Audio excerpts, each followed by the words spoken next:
అంటే ఇది నాకు బాగా చాలా లేట్‌గా తెలిసిందనమాట. బహుశా అందరికి తెలిసి ఉండొచ్చు. నేను లాస్ట్ ఫెలోని కూడా కావచ్చు ఈ విషయం తెలియటానికి.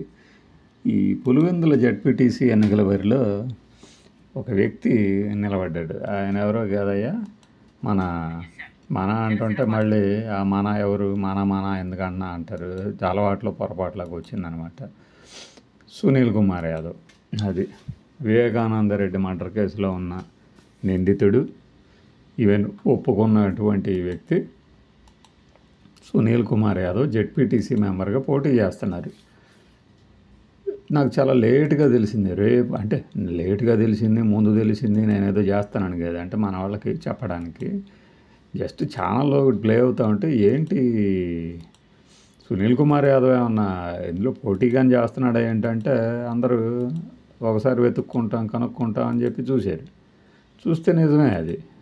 ఏంటి ఆయన పోటీ చేస్తున్నాడు. మరి నర్రెడ్డి సునీతారెడ్డి గారేంటి చాలా బాధగా ఉంది, ప్రజాస్వామ్యం కూని అవుతుంది, అప్పుడు అలా అయింది, ఇప్పుడు ఇలా అయింది, అసలు ఏంటిది, ఇలా ఎలా చేస్తారు, నాకు అండగా ఉండండి, అదండి ఇదండి అని చెప్పేసి ఏదేదో చెప్పారు కదా. ఇది ఆశ్చర్యం అనిపించింది. అసలు నా తండ్రిని మర్డర్ చేసిన వాళ్ళు కూడా పోటీ చేయటం ఏంటి, ఇది ఎక్కడ ప్రజాస్వామ్యం అని ఒక్క మాట అంటే బాగుండేది కదా. సరే, ఎవరి అప్లికేషన్స్ ప్లస్ ఎవరి స్వేచ్ఛ వాళ్ళది. ఆయన బెయిల్ మీద ఉన్నాడు. బెయిల్ మీద ఉన్నాడు, పోటీ చేయకూడదనే రూల్ ఏం లేదు.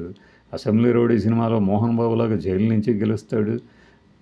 జైల్లోనే మనవాడు శివాజీ నిర్దోషి అని చెప్పేసి స్లిప్పులు కూడా పెడితే, సార్ ప్రతి దాంట్లో ఒక స్లిప్పులో శివాజీ నిర్దోషి అని ఉంది సార్ అంటే, ఆ కేసును మళ్ళీ మనం తిరగొడదాము, అది చేద్దాం ఇది చేద్దాం అని చెప్పేసినట్టు. ఇక్కడ ఈయన నిర్దోష కాదా అనేది ఎవరికి తెలియకుండా లేదు. ఆయన ఒప్పుకున్నారు, వాళ్ళ బ్యాచ్ అంతా మేమే మర్డర్ చేసాం, వీళ్ళు చేయించారని చెప్తున్నారు.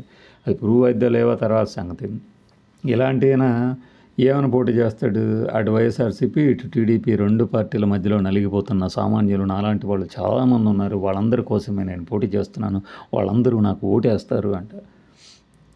అసలు ఈయన పోటీ చేస్తే ఓటు ఎందుకు వేస్తారు? ఇలా ఒక వర్గానికి సంబంధించిన వ్యక్తులు ఇండిపెండెంట్గా పోటీ చేస్తున్నప్పుడు ఏం జరుగుతుందంటే, జనరల్గా వాళ్ళందరూ ఏంటంటే అభ్యర్థులు కౌంటింగ్ సెంటర్లో ఉండకూడదని, పోలింగ్ సెంటర్లో ఉండకూడదని రూల్ లేదు కాబట్టి, అంటే పోలింగ్ సెంటర్లో అయితే లోపల కూర్చోకూడదు, కానీ పోలింగ్ పర్యవేక్షణ పేరుతో అక్కడికి ఇక్కడికి తిరుగుతూనే ఉండొచ్చు కదా. అలానే కౌంటింగ్ సెంటర్ల దగ్గర కూర్చోసుకుని మనకు కావాల్సిన వాళ్ళ వైపు వంత పాడవచ్చు. అవునవును నేను చూసే కరెక్టే అని చెప్పేసి ఆ తర్వాత పెట్టబడేటువంటి వాదనలో కానీ ఎక్కడైనా. దానికి ముందు మనం 2 days బ్యాక్ ఈరోజు కూడా ఒక విషయం చెప్పాం. వీళ్ళు పోలింగ్ సెంటర్లని మార్చారు, ఆ విషయం బీటెక్ రవి గారికి తెలియదు అన్నట్టు మాట్లాడారు. ఇది చాలా అన్యాయం, కావాలని చెప్పి చేసిందని క్లియర్గాని. అసలు విషయం ఏంటంటే, ఇప్పుడు కొంతమంది ఓటర్లు ఉన్నారు, నల్లగొండవారిపల్లె అనే ఒక బూత్ నుంచి నల్లపురెడ్డిపల్లెకి మార్చారు. ఈ రెండింటి మధ్య దూరం ఎంతయ్యా అంటే 4 కిలోమీటర్లు 2 కిలోమీటర్లు ఎంతైనా కానివ్వండి. అదే నల్లపురెడ్డిపల్లె నుంచి తీసుకొచ్చి నల్లగొండవారిపల్లెలో వేశారు. ఇది అసలు ఎలా సమర్థించుకుంటారనేది నాకు అర్థం కాని విషయం. ఇప్పుడు జంబ్లింగ్ పద్ధతిలో ఇంటర్ ప్రాక్టికల్స్ అప్పుడెప్పుడో చేయించేవాళ్ళు, ఆ తర్వాత కూడా చేయించేవాళ్ళు అనుకోవచ్చు. కానీ ఇప్పుడు ఇది సమస్యాత్మక కేంద్రం, అందుకని మేము ఇక్కడ పెట్టట్లేదు అంటే వేరే చోట పెట్టాలి కదా. ఇప్పుడు నల్లపురెడ్డిపల్లె కానీ, లేదంటే మరకూరు కానీ, నల్లగొండవారిపల్లె కానీ, నల్లగొండవారిపల్లె కనుక సమస్యాత్మక పోలింగ్ బూతు అనుకున్నప్పుడు ఈ నల్లపురెడ్డిపల్లె వారికి మాత్రం అందులో ఎందుకు ఇవ్వాలి? అలానే వైస్ వర్స నల్లగొండవారిపల్లెకి నల్లపురెడ్డిపల్లెకి ఎందుకు ఇవ్వాలి? రెండు సమస్యాత్మక కేంద్రాలు అంటే ఏం లేదు. జనభూమి రోడ్లు కనుక మనకి ఏ నుంచి బీ కేసారు, అట్లానే బీ నుంచి కూడా ఏ కేసామని కాంట్రాక్టర్ లేపినట్టు డబ్బులు. నల్లగొండవారిపల్లె అయినా నల్లపురెడ్డిపల్లె అయినా రెండు సమస్యాత్మక కేంద్రాలు అయితే, ఒకవేళ పోలీసులు అనుకుంటే, ఈసీ అనుకుంటే పోలింగ్ బూత్ని రెండింటిని ఇక్కడ పెట్టకుండా వేరే చోట పెట్టాలి. అలా కాకుండా అటు ఇటు మార్చేస్తే దీన్ని ఏమంటారు ఇంక మరి దేనికైతే రేపు పొద్దున ఖచ్చితంగా మనము చూడబోతున్నాము ఆ విజువల్స్ రూపంలో, జనాల ఆగ్రహం కానీ లేకపోతే సంతోషం కానీ.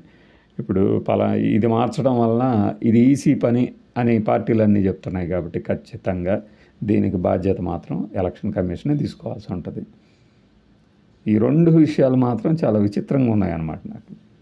అందరికీ అలా ఉండొచ్చు, లేకపోవచ్చు. కానీ ఒక మర్డర్ కేసులో నిందితుడు జెడ్పీటీసీ మెంబర్కి పోటీ చేస్తే ఎన్ని ఓట్లు వస్తాయి, ఒకవేళ గెలిస్తే, నేను ఊరకంటున్నా, జస్ట్ ప్రపంచంలో ఏది ఎక్కడ ఎప్పుడైనా జరగవచ్చు కాబట్టి ఏమని తెలుస్తారు.